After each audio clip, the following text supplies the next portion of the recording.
open every City Club forum with the club's iconic bell. So let's get the conference started. Leon?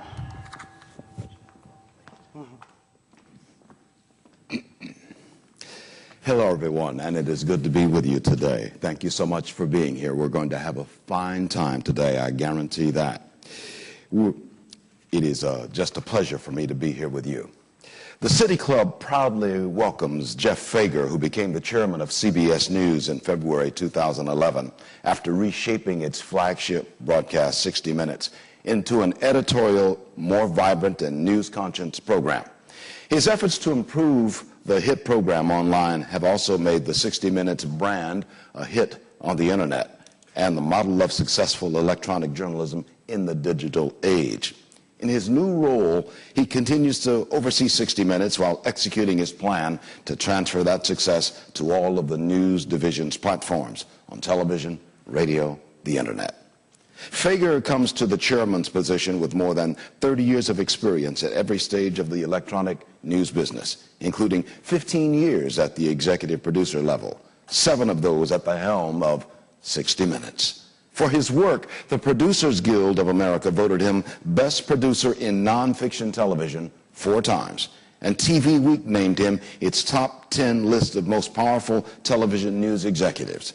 Fager's accolades include 33 Emmys, 8 Peabodys, 8 RTDNA Edward R. Murrow Awards, 4 Alfred I. DuPont Columbia University batons, and 3 Investigative Reporting and Editing Awards. Fager graduated from Colgate University in 1977 with a BA degree in English, and his astute, sophisticated storytelling has enlightened news audiences ever since. We are honored today to Cleveland and welcome Jeff Fager to our stage.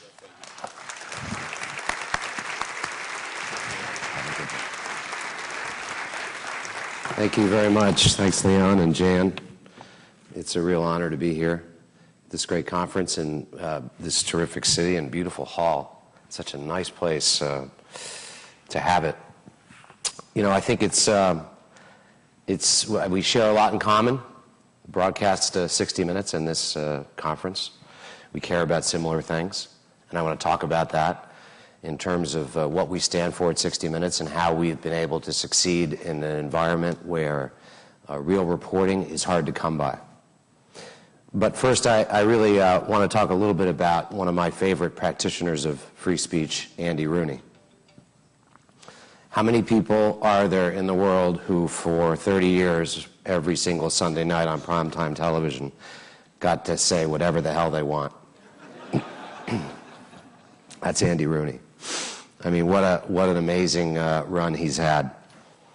And, you know, I think he made the best of that opportunity, because it wasn't just all about filling cereal boxes and all the other things he'd put on his desk.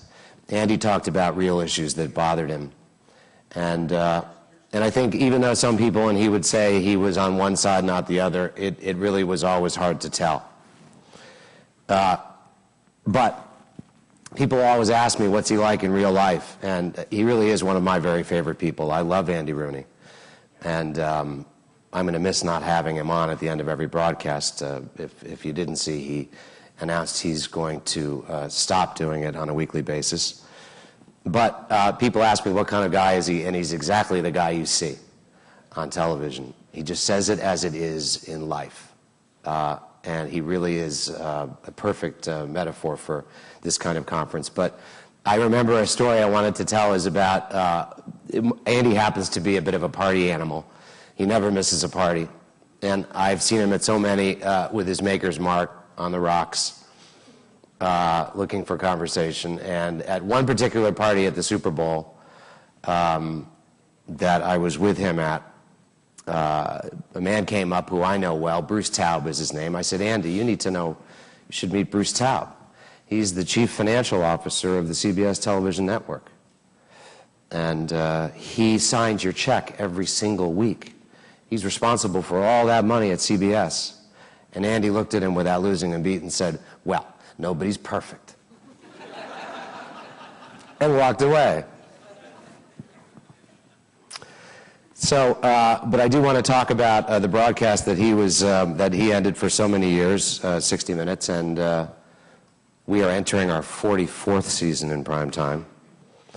You know, as I said, I think it is a perfect subject for this kind of gathering. We're broadcast journalists in a prominent place on television, the most successful commercial primetime television lineup for the past 10 years, almost in the history of television. It does so well at CBS television. And we're thriving as a news magazine in the middle of that. Last night in prime time, we had a story about the revolution in Egypt.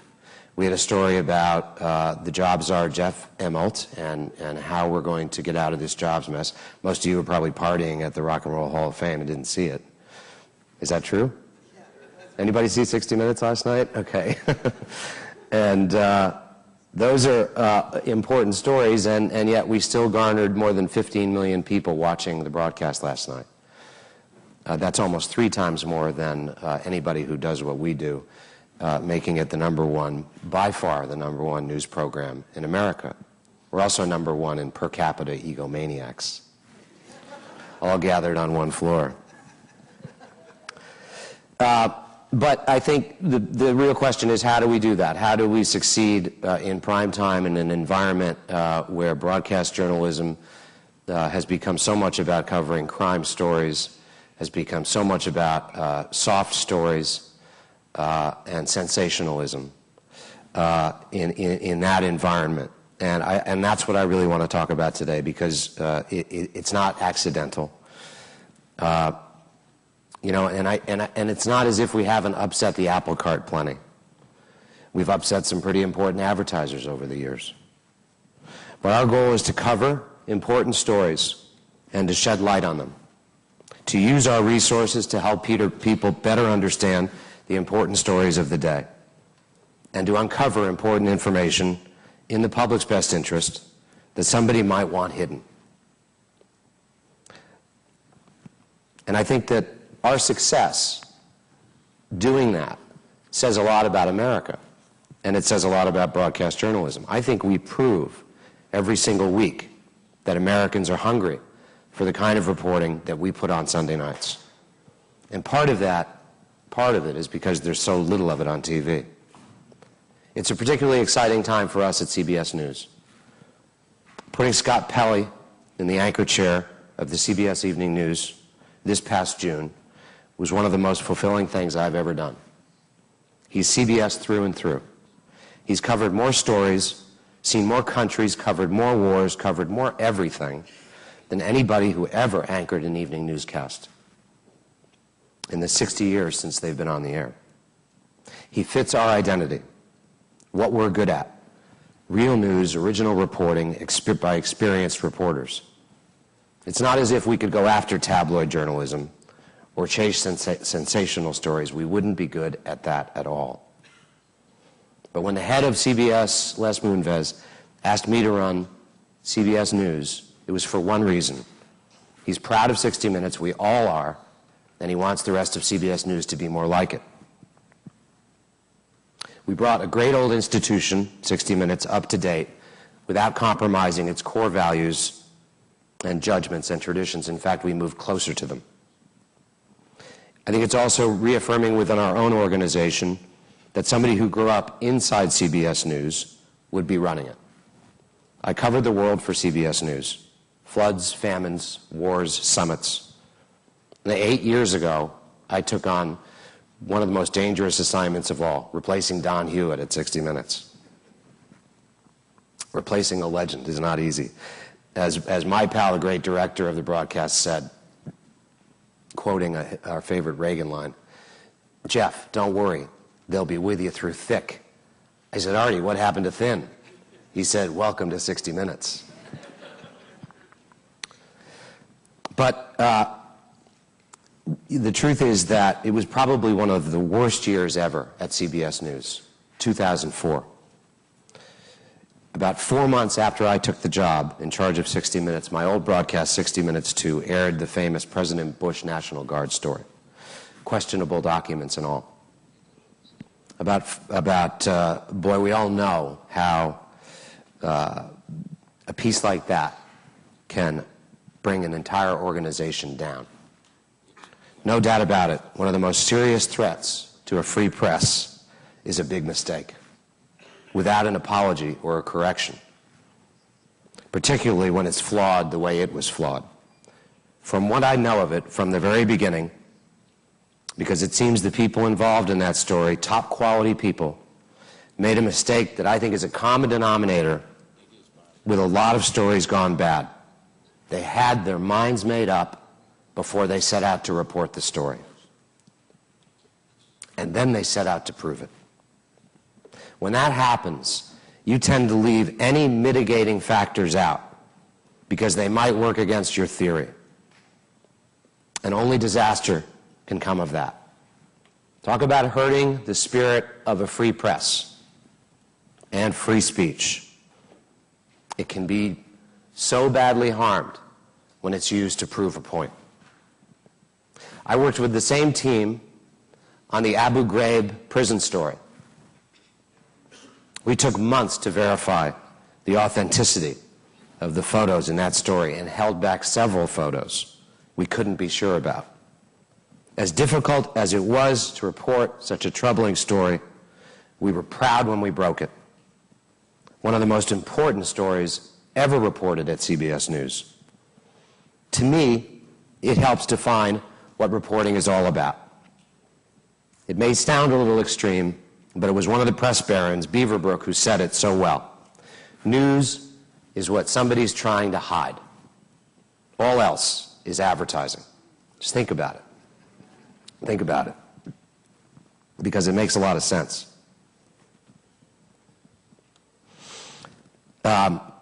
I've never experienced pressure, by the way, as intense as we got from the Pentagon to not run that story. We were not proud as an organization the fall of the Bush document story. I was beginning my first season at 60 Minutes, and it was hard. All of CBS News was reeling from the accusations that the documents were phony. It was bad at 60 Minutes because many people thought it was us, not 60 Minutes 2, that had done the story. It was the beginning of a very, very bad year, and I think at 60 Minutes we were in a bit of a rut anyway. I'll never forget one of the first seasons that aired that season. One of the first stories that aired that season was a story about Jon Stewart. Steve Kroft had done it. And in the interview with Jon Stewart, he said to Steve Kroft, "You know, I like your broadcast, but I don't think you have a very good slogan." And Steve said, "You know, we don't have a slogan." And Jon said, "Yes, you do." And Steve said, "Well, wait, what is it? I don't think we have one." He said, "Yes, you do. May cause drowsiness."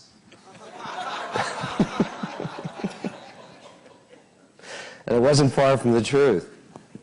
I think one of the biggest weaknesses at 60 Minutes is that we were stockpiling stories that could run at any time. Evergreens. That season, 2004, we had almost half of our stories done as the season began, in September, as it always does. And that can be a very bad thing. It means that those stories aren't current, for one. It means they'd have to hold up for an entire year. It also means that beyond that, there were other problems. We were doing too many celebrity stories. There was too much fluff and not enough hard reporting. And we lost quite a few viewers that year. We were down about 10%, making it about the 10th year in a row at 60 Minutes we were losing viewers. We needed to change, and we did. We made many more of our stories more relevant, focused our resources on far more serious investigative reporting, and it paid off for us in a big way. For the first time in a decade, the audience started to grow. And I believe strongly that in the process, we proved something important that goes against conventional wisdom in broadcast journalism.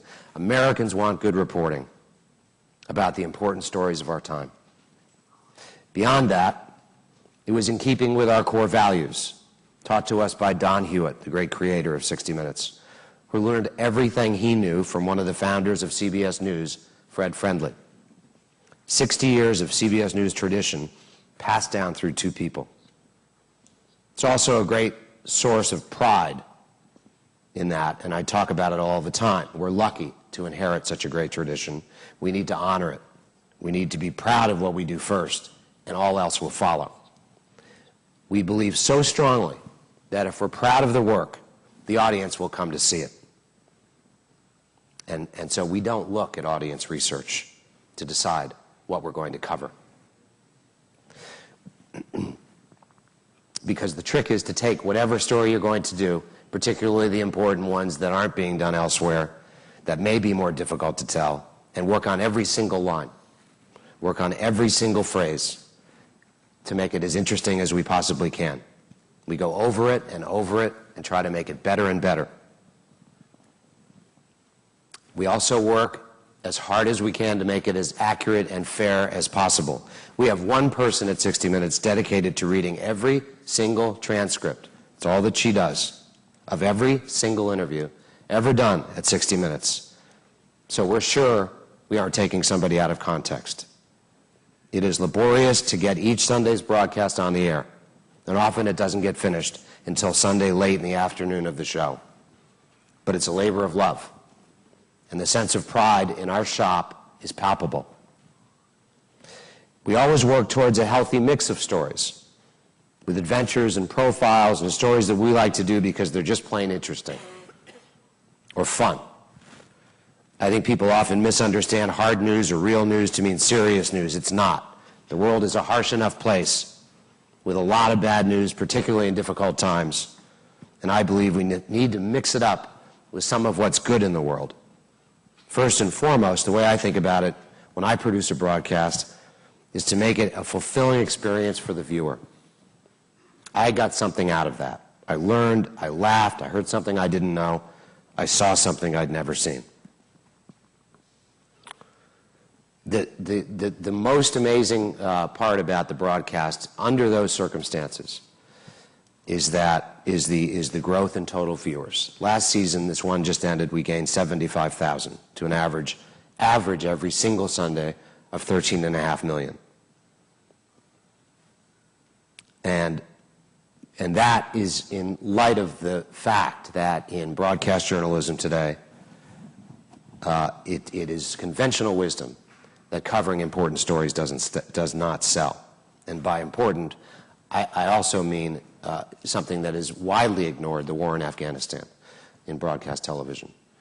To me, that's an incredible fact, and it's true. The evening newscasts do a good job of covering it from time to time, but not nearly enough, considering how much we've invested, that there are 100,000 Americans on the ground there. My favorite number to prove the point that we have succeeded against that conventional wisdom is something that the Nielsen Company calls the CUME, which measures the total number of people who watch the show at least once in a television season. That number for 60 Minutes this past TV season is stunning. Nielsen reported that just under 121 million people watched 60 Minutes at least once this past TV season. The most watched non-sports program of the year. American Idol was second. It's one of my favorite stats. And as I said, the numbers contradict what I hear from relatively intelligent network news people, that the American public doesn't want to hear about Afghanistan, that it's a turnoff even though 100,000 Americans are fighting there. That's the judgment made across the country. The same goes for other important stories. When it comes to jobs and the economy, ramifications of the worst recession since the Great Depression. Instead, most of our direct competitors in prime time have gone towards crime, have gone towards sensationalism. And it isn't just a turnoff factor, but that's part of what they believe. By doing audience research, it shows that Americans are turned off hearing about the war in Afghanistan. Therefore, if you cover it, they'll change the channel. That Americans are turned off when they hear about the recession because people don't want to have bad news like this delivered to them. And I think our whole point is that you can cover anything if you make it interesting, and the American public is hungry for it. The other thing I hear that I think we have in common in terms of this group and 60 Minutes is the forces that work against good broadcast journalism, and they can be intimidating forces. And I've referred to the market forces, which are strong, and the research-driven forces, and the pressure on news organizations to generate ratings and revenue. That so much can get in the way when people believe that their numbers are going down because they're covering the wrong thing. And look at what news organizations have been willing to do in the interest of getting sensational stories in the air or in print. There are examples just this summer of networks paying for interviews. And consider the horrendous case of the phone hacking in England. The outrage of all of that this past summer. Lord knows what else might be going on, by the way, that's similar, or here in this country. What will they be willing to do to get the Amanda Knox interview? Imagine the promises. I actually have a hunch about her. She may just go with 60 Minutes, and all we promise is fairness and accuracy.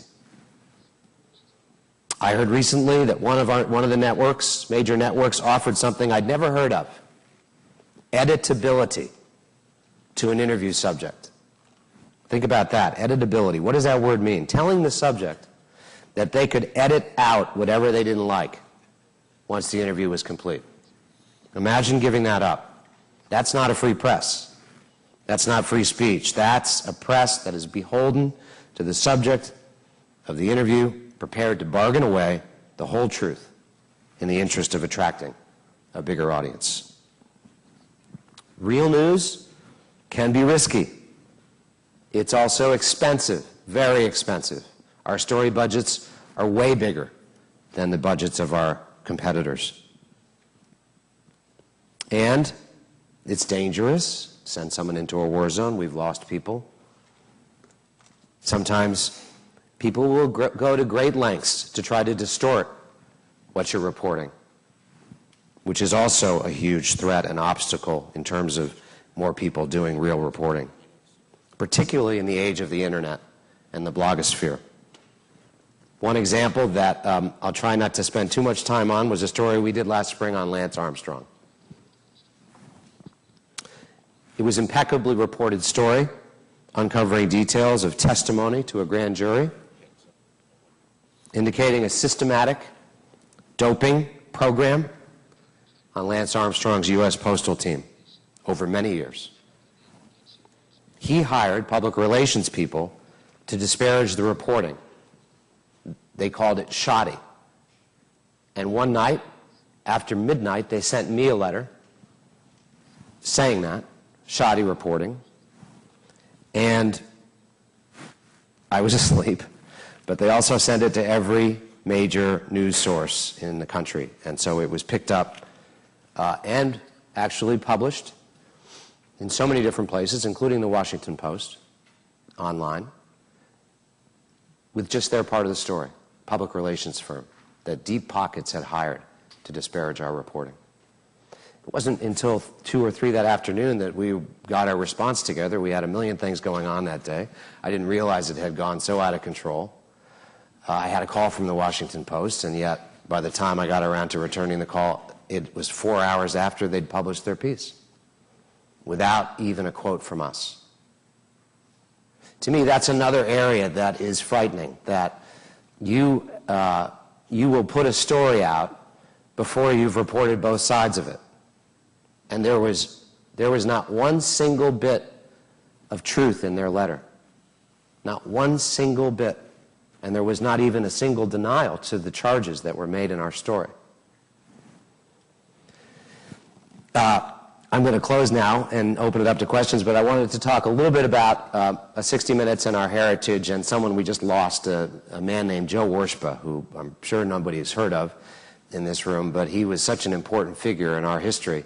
Joe Warshpa was one of the original producers at 60 Minutes. He was one of the first people brought in. They brought in about 6 producers at the time. But Warshpa was a big Edward R. Murrow partner. In fact, in the movie Good Night and Good Luck that George Clooney made, Joe Warshpa and his wife Shirley were featured as Murrow's assistants and producers in going after Joe McCarthy. He was played by Robert Downey Jr. in that movie, but the reason I want to mention him is because he was a major influence in setting the values and standards that we stick to. That fairness and accuracy is the most important part, and was to him. And that if you had an agenda, you shouldn't be working here. We understate as opposed to overstate.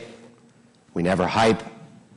The writing is spare and clean and is always easy to follow. To this day, we go over every line. Those are things that Joe Worshpa brought and influenced our broadcast. And something Don Hewitt said to me the first day I got to 60 Minutes. We don't have any meetings and we don't have any memos. Just bring us good stories and everything will be fine. And I thought, wow, what a great place to work.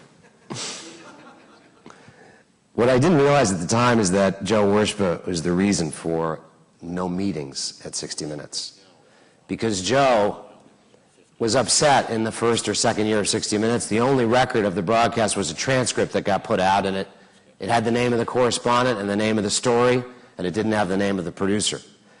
So he gathered everybody together on the staff, and they had a big meeting, and it was incredibly contentious, a now very famous meeting. And there was a lot of screaming and shouting and a lot of cursing, and which is another aspect of 60 Minutes that I love to this day. It's straight talk. Everybody says what's on their mind, and Joe Worshpa always said what was on his mind. But 20 minutes later, Don Hewitt stormed out, upset that it was just so contentious, slammed the door and shouted, "That's the last goddamn meeting we'll ever have at 60 Minutes." And that's it. That's a huge part of what makes the broadcast terrific to this day. So I'd love to open it up to questions. And I think that Leon is going to moderate it. You'll have a seat over there. Thank you. Ladies and gentlemen, Jeff Fager. Thank you.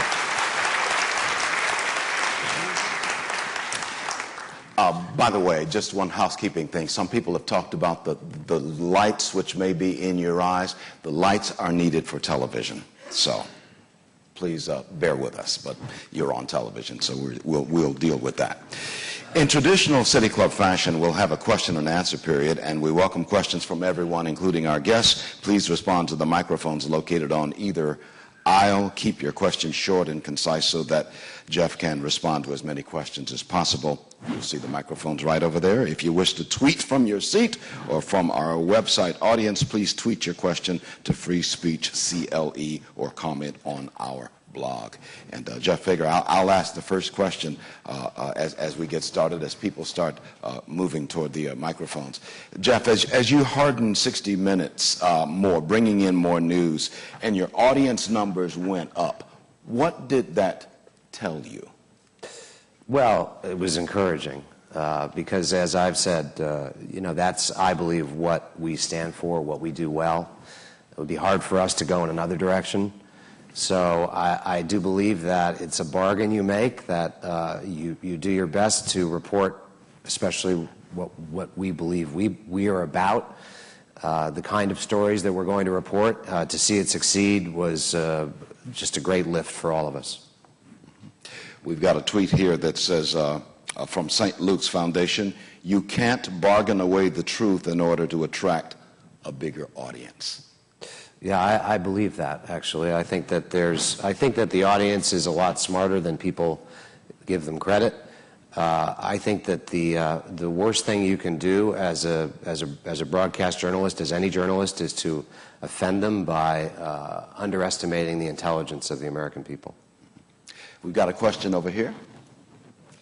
Good morning, Mr. Fager. Stuart Musinski from Project Love Purple America. 4 weeks ago, my organization facilitated a civility forum in Washington with Representatives Emanuel Cleaver and Tim Johnson, the leaders of the House Civility Movement. And in that forum, Representative Cleaver, when asked about the gridlock and venom in Washington, said that part of the problem is the media, that the media goes after red meat. And if there is civility, the media doesn't go after civility.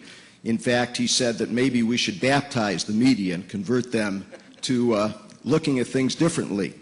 So, in your opinion, is there a role for the media to do a shifting of perspective now with the lack of civility around our country, for the media to take responsibility for looking at the good news, for looking at what's good and happening in America, as opposed to, as they say, if it bleeds, it leads, you know, that kind of perspective. I think it's a little bit of apples and oranges, because I do believe that we don't report the good enough.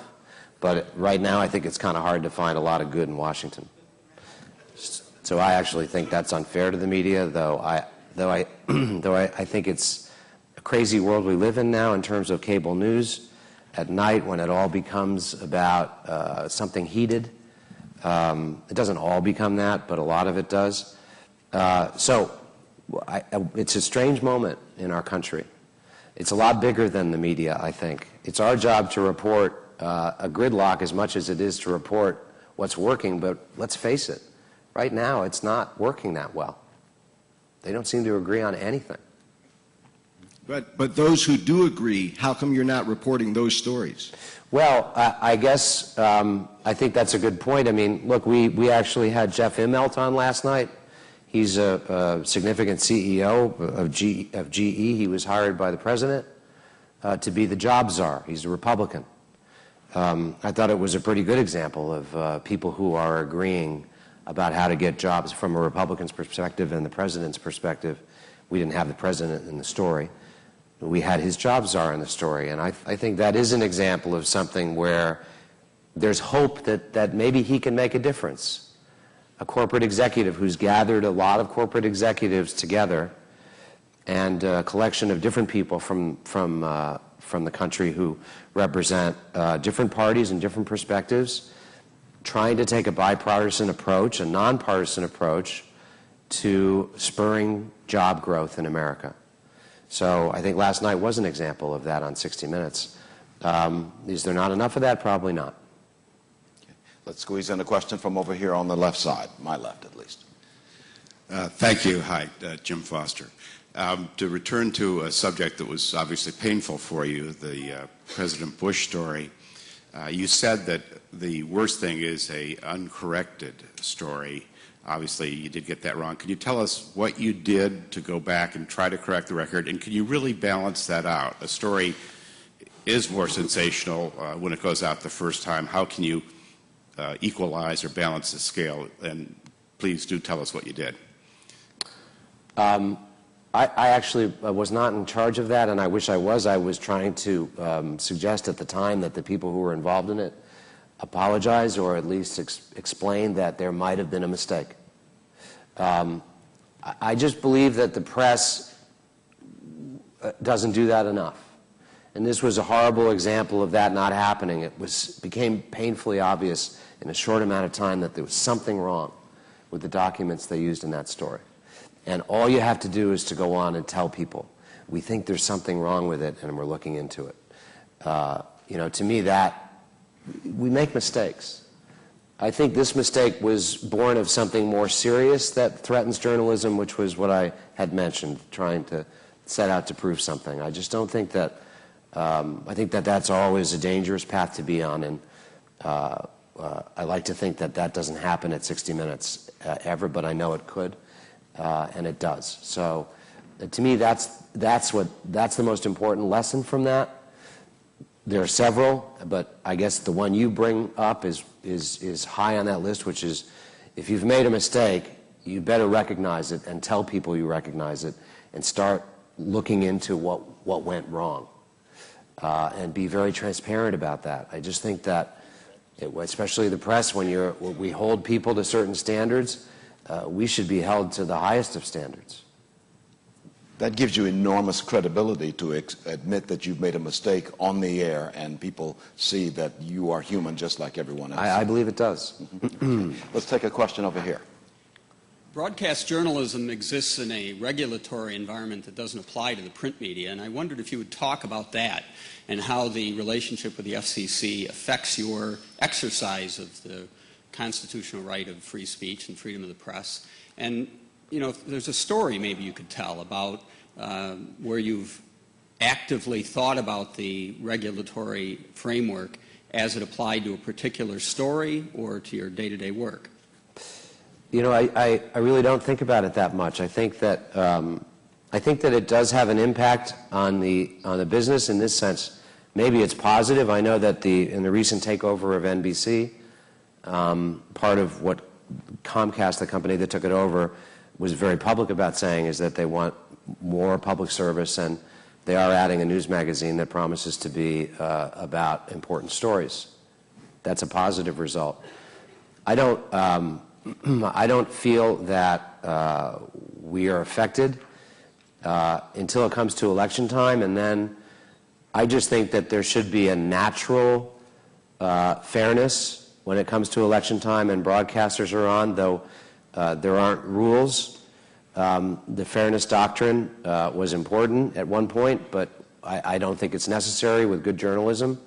I believe that it's our job to help people better understand candidates and to do that by not just covering the horse race, which I think we do way too much of, but by hearing what they believe in, what they want to do, what they would do on the issues that are important to Americans. So it's not as prevalent, and I think probably because it's become there's so many different outlets.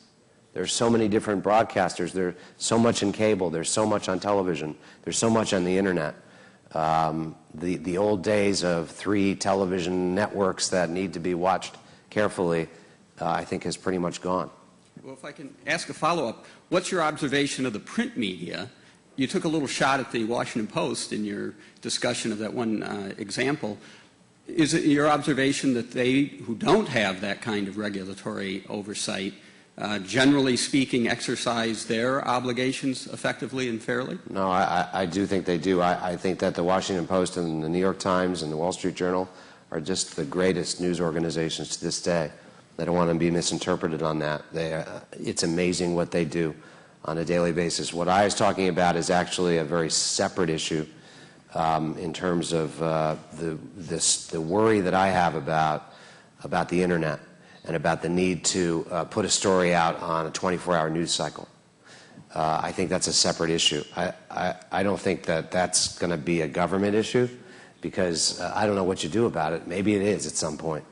But to me, it's much more about the fear of the 24-hour news cycle, which I have, and to me that's an example of that, given that the Washington Post is journalistically one of the most credible news organizations in this country and has been an amazing tradition, and does great reporting on a daily basis.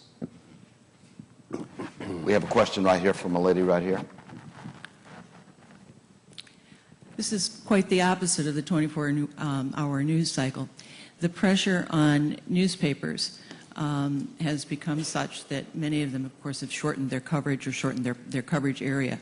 And consequently, they tend to run very elaborate and long stories about a single subject. And corollary to that, we see collaboration among news media, radio, TV, newspaper, and in this community, public radio as well and public TV, to cover a single series or a single story.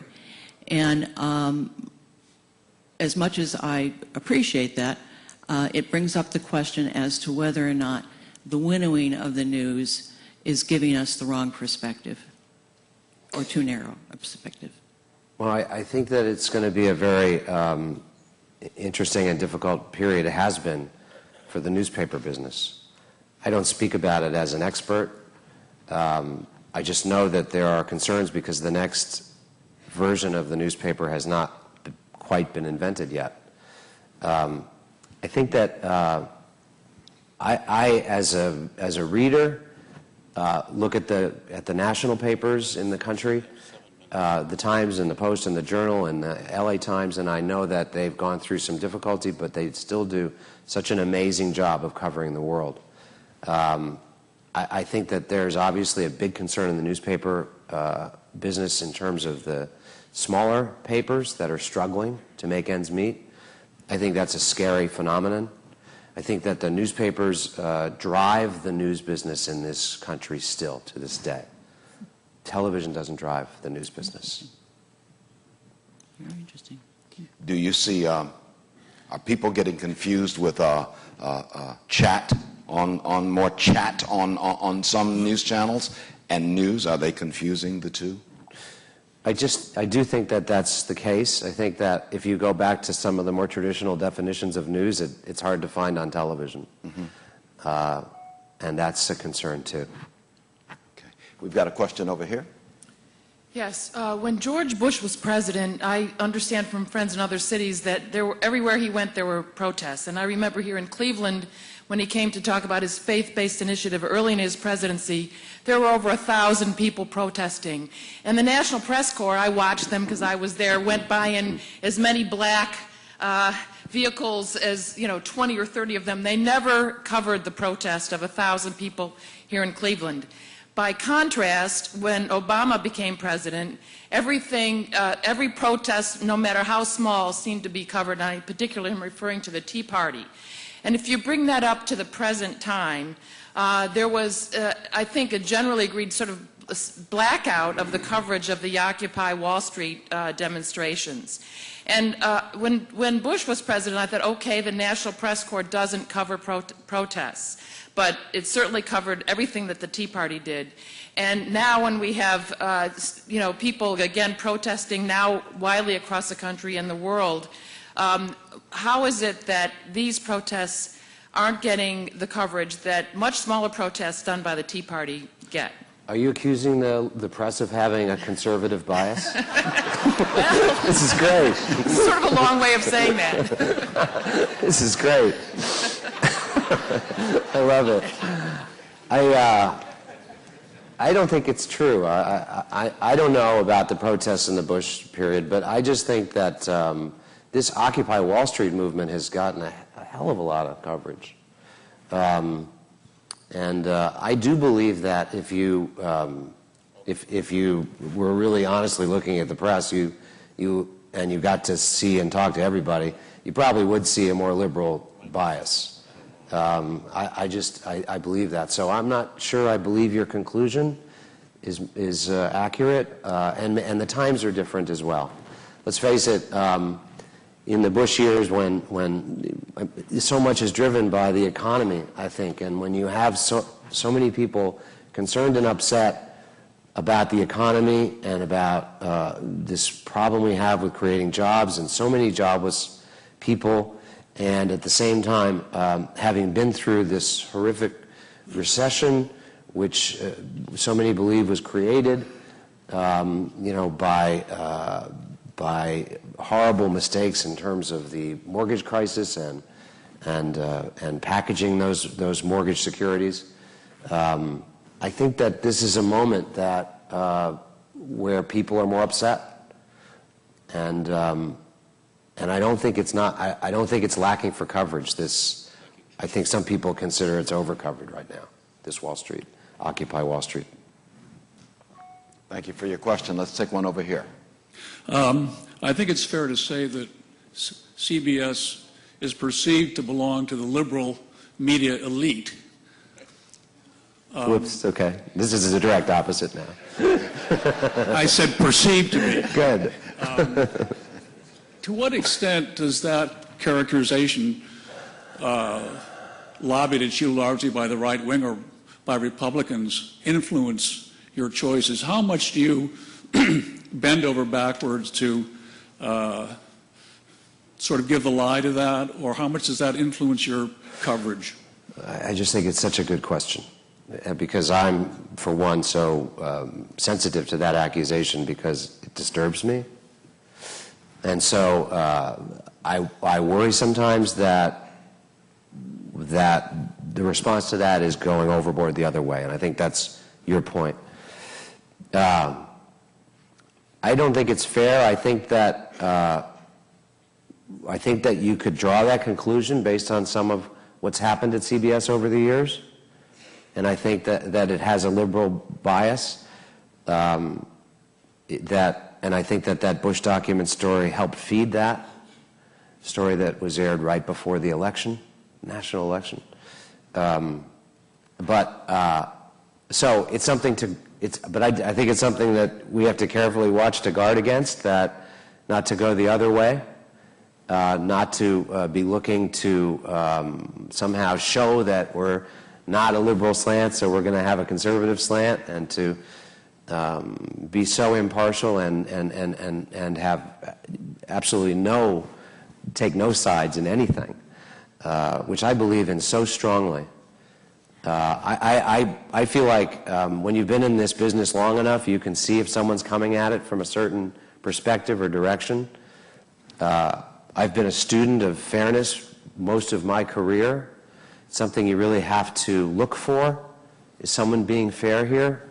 It's one of the reasons that we have at 60 Minutes that individual I mentioned who actually looks at every single transcript to make sure, wait a minute, you're using a quote from him which indicates he felt this way, but at another part in the interview, he actually, it sounds like he wasn't all that sure. So there are subtleties that you have to watch for in fairness, and it's not easy.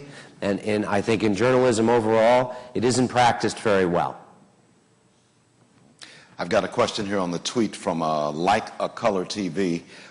Next version of the newspaper has not quite been invented yet. What will it look like, and when will we see it? I think you're holding it. I'm holding it. I really don't know. There are better people to answer that question than me by far, but I for one, look at some newspapers on my iPad, and I think it's exciting. It's hard to get weaned when you're like me. I love to feel the newspaper, but I already find myself doing it. I already find myself going to my iPad and looking at a newspaper. So I'm encouraged about it based on this invention. If you're like me, my kids don't even take the newspaper. I still have it delivered in the morning, at the morning front door. But my kids, this is all they do, the younger generation. Let's take a question over here. Yes. I may have missed it, but I'm still waiting, or I've overlooked the definitive report by CBS or anybody else on what really was the truth about President Bush's military record. And listening to you this morning, I wondered whether the understandable embarrassment by CBS and by news organizations generally over the way that that was initially handled has perhaps deterred you or anyone else from picking that story up and doing some more digging and letting the American people know what really happened with his military record, if it's possible to discover that and find that out. The 2004 election is long gone, his presidency is long gone, but it seems to me, at least as a matter of historical interest, it still would be nice to know whether there was a problem there or not.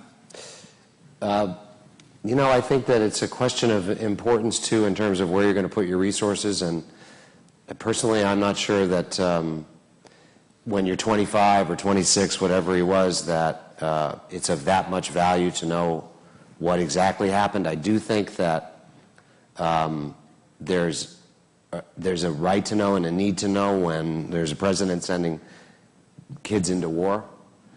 But I also think that part of what I discovered in reading, there was a significant report done about it,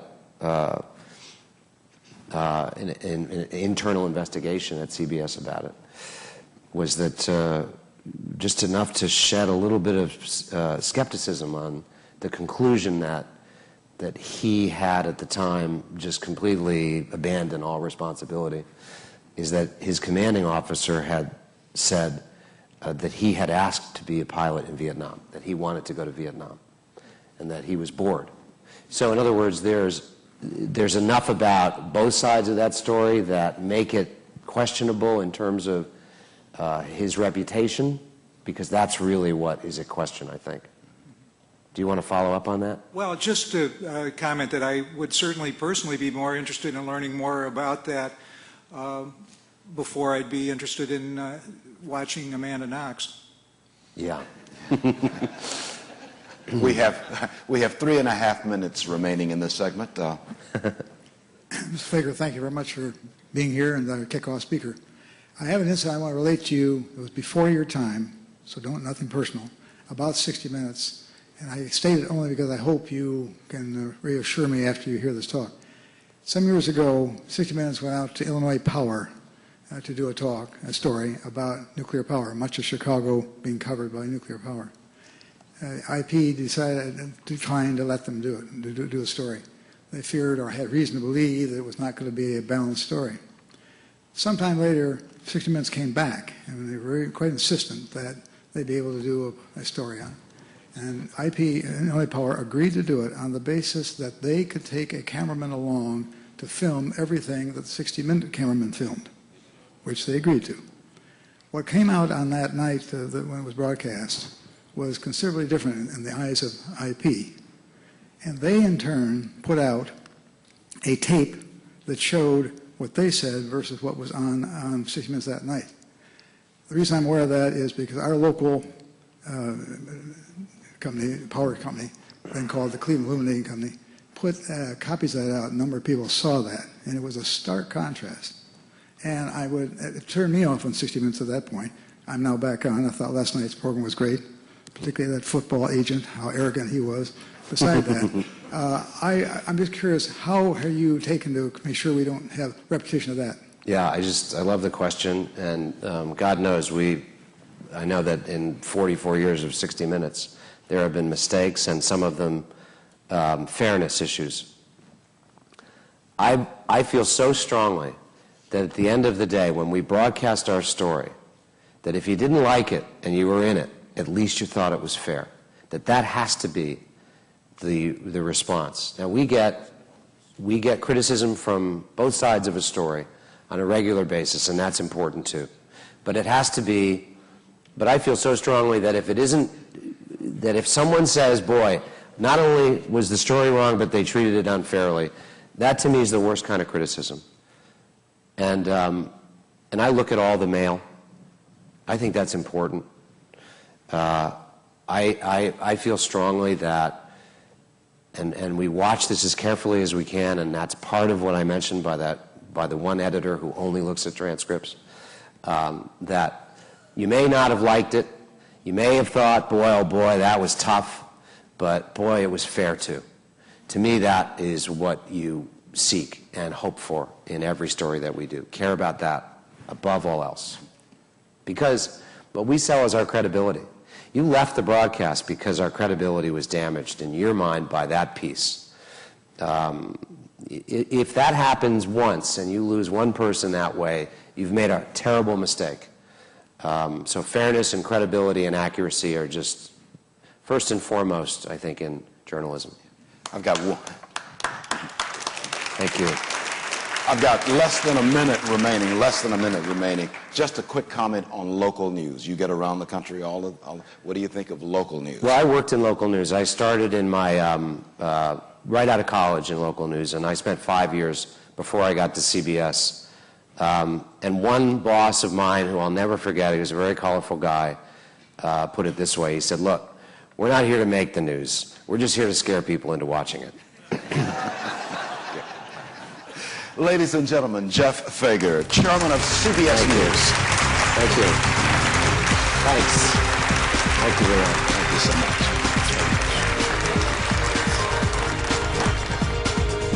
For information on upcoming speakers or for podcasts of the City Club, go to cityclub.org.